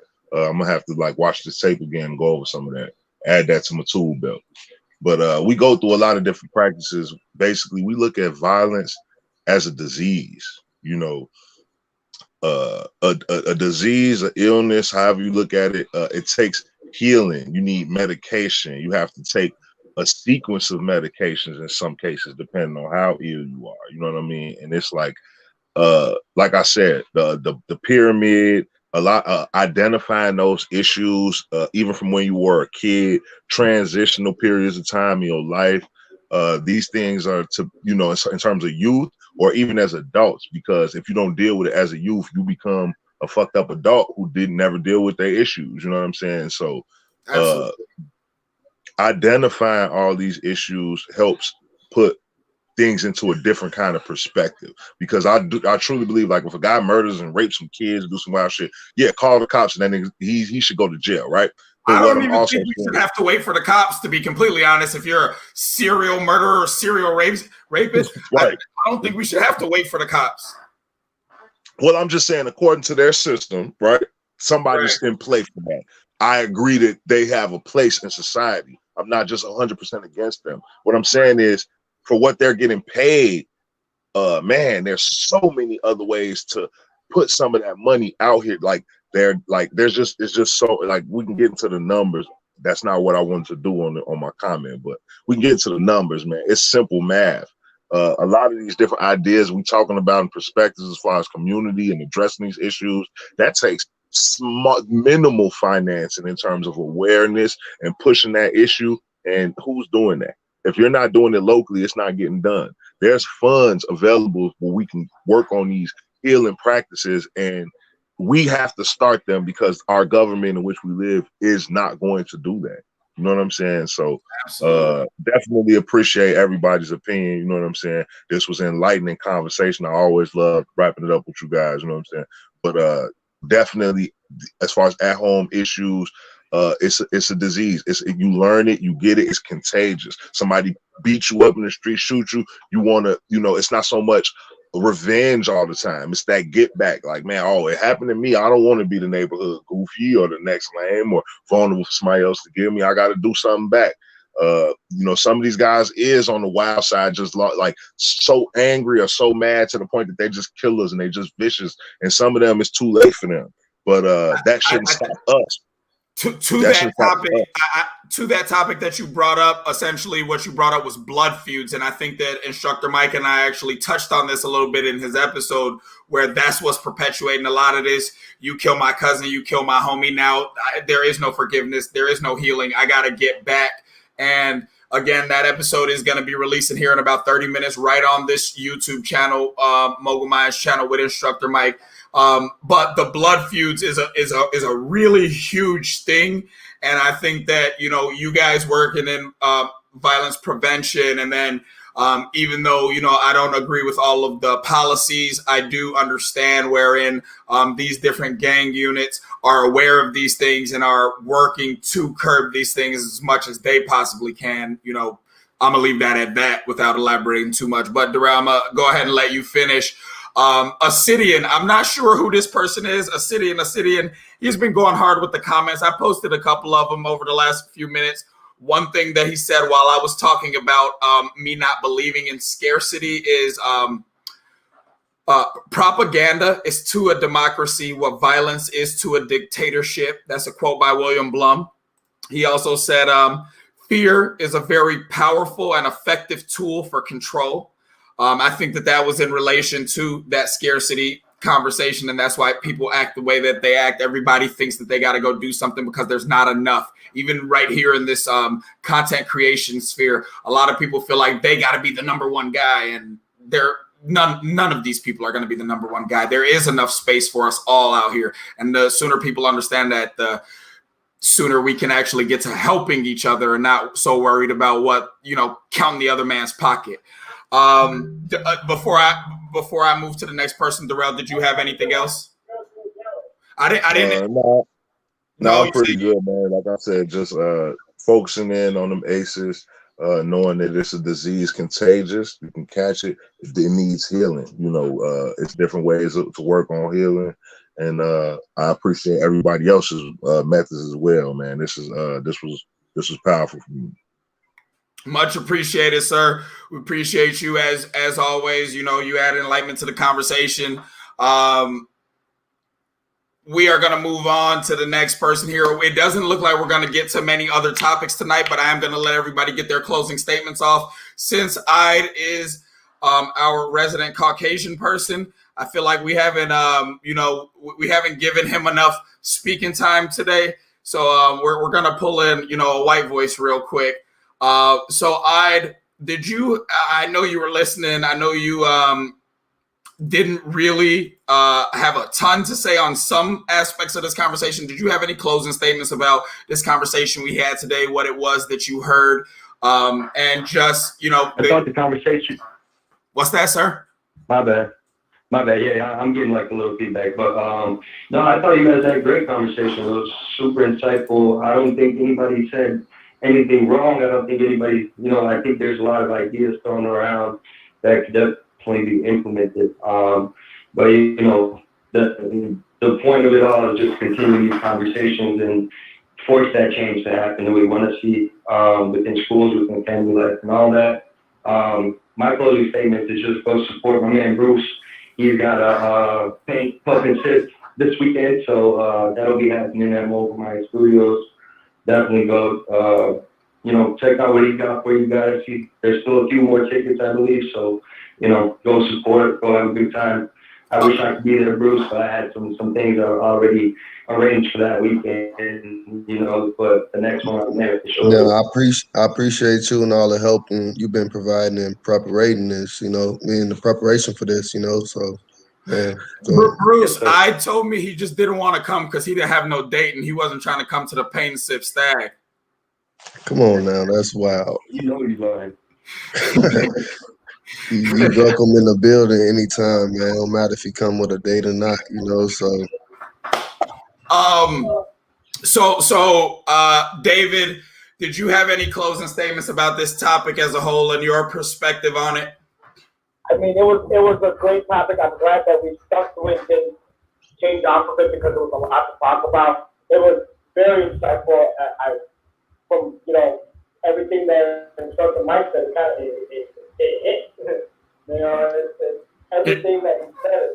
Instructor Mike has some bars today. He has some bars. It was very insightful and seeing it from everybody else's point of view.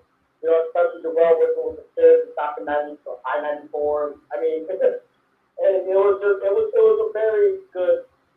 It was a very good podcast. It was very insightful. I hope people will learn and we can help the education system somehow, some way. And while you say that, David, to piggyback off of your statement, if anybody is listening, anybody comes across one of these clips, anybody has some ideas, you can go to mogulminds.net. You can hit our About Us section and talk about it. If you got an idea, you send us an email. You let us know what it's all about. You can send me a video message. I don't care. You send that to us. If it seems viable, I'm going to vet it with professionals like an Instructor Mike, like Dune that we have on the podcast. Different people that I know worked in these areas can get us in the rooms, or at least to speak to the proper people to see what can be done. We are here for that. That's, the purpose of, Darrell, what he does with violence prevention. I think a lot of people get focused on the gun activity and not the safety portion of what Instructor Mike does, being a firearm safety trainer. Sandman, did you have any, or actually Behar, did you have any closing statements before we wrap here? You want me to go first, or you want Behar to go? I'm gonna let Behar go. He's shorter than you. Wait, me first? Yeah, Behar, you go ahead. Okay, so about the mental health aspect of the violence stuff, like it starts with you and your mental, like you're in total control with what you do with your actions, and it takes a lot of inner work. What do you make of that? Most definitely, it all starts with self. I definitely agree with that, and I think that doing as much of the healing process as possible. I think we broached the topic of childhood trauma quite a few times. I think that's what leads to a lot of these situations today, and I think that we as a community, we're starting to take the negative stigma off of seeking mental help. But I think now, it's time for the next phase to roll out. I don't know what that next phase is, but I agree with you there, Matt. Sandman, any closing statements here on the topic tonight, sir? And for the record, none of us do know the bad stuff. Not even me. It's all on us to figure that out. I definitely do. I just want to give a rebuttal to my brother, my Arabic brother that's a teacher. Yes, you know what I'm saying? I can be self-anecdotal because I'm giving you people out of personal experiences that I know that have overcome what they are telling you cannot overcome as a black man in this country. I was just talking to Mike, Instructor Mike the other day. I didn't realize he went to CVS. Let's just take his band director, Michelangelo Taylor, and my band director, Keith Anderson. They both was from the trap, as we know it, in the 70s when the gangs was at the heights, and they both went to Grambling and came back to Chicago and was successful and led hundreds of black kids into being successful adults. So your circumstances only going to affect you if you allow it. And as far as my friend that's a mental health professional, she's one of the top in the fucking state. And I'm going to listen to what she's saying because she's been doing this shit for over 20 fucking years. So what she's back to the point I'm making is almost like about 10 years ago. Bring the National Guard in. They wanted to bring the fucking National Guard in as a remedy to what was going on. So everybody screamed at the top of their fucking lungs, not even paying attention that the Positive Commodity Act actually prevents the United States military from being on, patrolling. You know what I'm saying? So it's like now everybody's screaming mental health. Well, guess what? These calls, there are data in CPD that you can find that shows you the cases that they go to that are quote unquote mental health, and they do have some ages, okay? And these are not 2-year-olds or 5-year-olds. These are grown ass people, all right? And these people are violent. So bringing a mental health professional into the situation, it may or may not help. That is not the complete answer. And that's what I'm getting at. That is not the complete answer. If stuff starts at home, and unfortunately, some of us have not have not received the appropriate tools to be successful in life. And yes, we may suffer from some mental health, but bringing mental health into the picture is not going to solve what's going we seeing in these streets every fucking day. Just today, a motherfucker shot on 95th Street by the Burger King, shot the boy in the chin. By the grace of God, the 8-year-old only got a graze wound to the ear. It could have been totally fucking worse. 19 shell casings and only 2 hits. Motherfuckers can't shoot. They need to go see Mike Brown. But anyway, you know what I'm saying? Yeah, they definitely need some. I think that they should teach it in public school. I think firearm safety training you should be learning in middle school. At one point after World War II, they were teaching. That was the 30s and the 40s. No. Even in the 60s, there's film, color film that they showed that firearm safety was part of curriculum. Okay, but once it started to come out, especially after there'll be a rabbit hole when the Black Panthers did what they did, and they said, "Oh no, these niggas got guns too." That's when you really starting to see that anti-gun control shit go right. So they start using it like, "Oh, it's evil." Okay, see, because me personally, I have a healthy relationship with violence. You know what I'm saying? And I don't know what that means.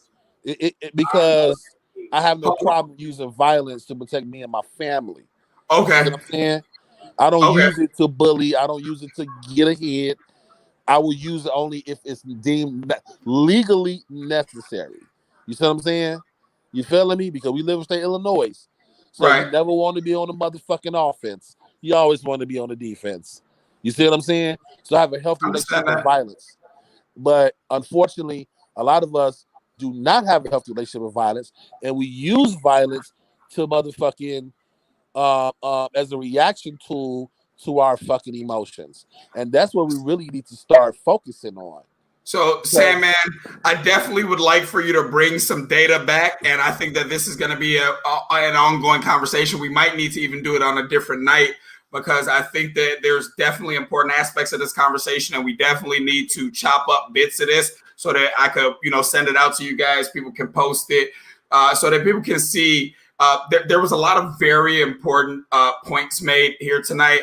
But as always, I do want to allow, Instructor Mike, since he's the newest guest here. Most of us here are regulars.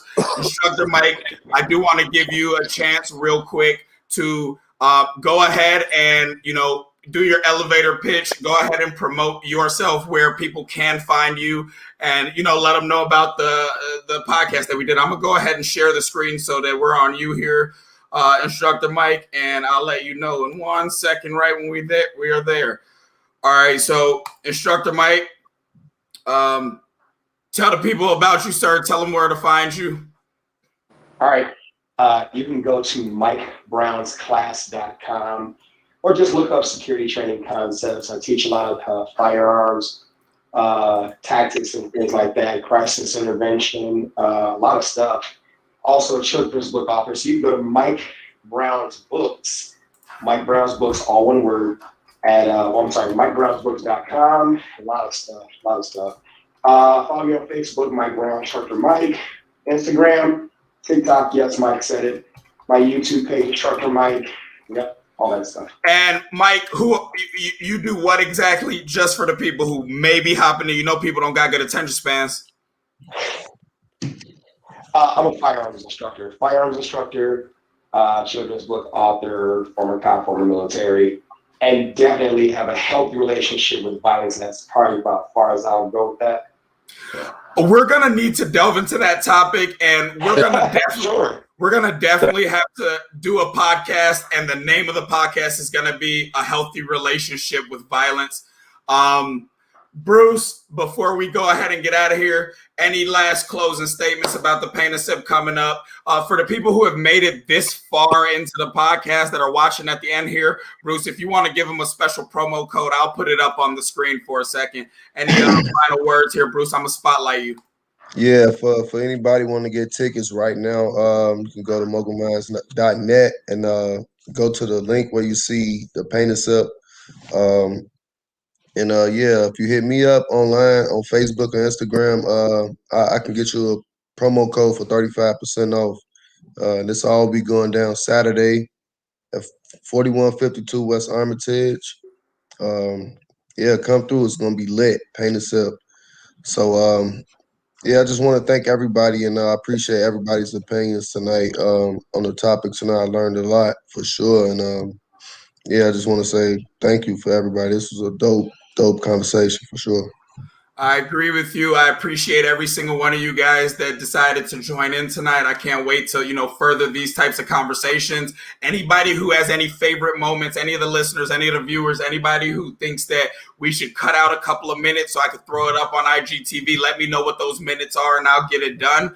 And like Bruce said, come through this Saturday, 4 p.m. to 7 p.m., Mogul Minds Studios, 4152 West Armitage in the Winmore Insurance Building. Outside Paint a Sip party. And we're going to end this with a little video of the last Paint a Sip that we did. So I'm going to just go ahead and throw that up. Is there going to be girls there? Because I know you know.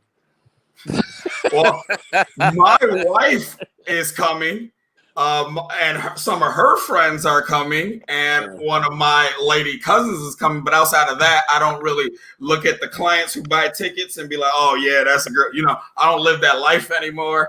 I'm a happily taken man. I'm off the market, so I'm not all too concerned with that. But there's a whole lot of single guys around here. So if you guys just want to come through and kick it, we have some kicking it only tickets. Those are for the low. You guys go to the website, mogulminds.net. You can also find it on the Facebook page. Go to any of our pages, and you'll see the direct link. The Instructor Mike episode is premiering in 15 minutes right here on the Mogul Minds Network channel. And at the end of this video, I'm ending the broadcast. So have a good night, everybody. Much appreciated. Thank you again, Isaiah. Thank you, guys. Appreciate that. Vibes. And you guys? Okay. Kanye for president, known that shit ever since I was tripping out the city with bro. Keep on forgetting shit, skip what they telling me. Never felt like something better before. Passing on said it is my head is heaven. And I keep on telling myself not to smoke. Lower the Xannies that save me from fentanyl. Let me know there's gonna be somewhere to go. Praying that I'm gonna grow. They'll know when they see me go off and I get in the coupe with my team on the block and we ride to the switches, so beaming on top. But lately I've been on a low. I'm rolling like stone on a rock. Constantly feeding with nowhere to cop. Never stop moving, got nowhere to stop. Always walking, yeah, I'm always talking, yeah, I'm always making beats, my bass knocking. But the devil lurking, I can hear him calling. Wanna take my wrist and put the blade on it. He can hear me working, he can hear me balling. So he tryna get some yellow tape on it. But I'm almost certain when I'm going all in that I go to speed a lot, I ain't stopping. Like I ain't for president, know that shit ever since I was tripping out the city with bro. Keep on forgetting shit, skip what they telling me. Never felt like something better before. Passing on say that it's my head is ever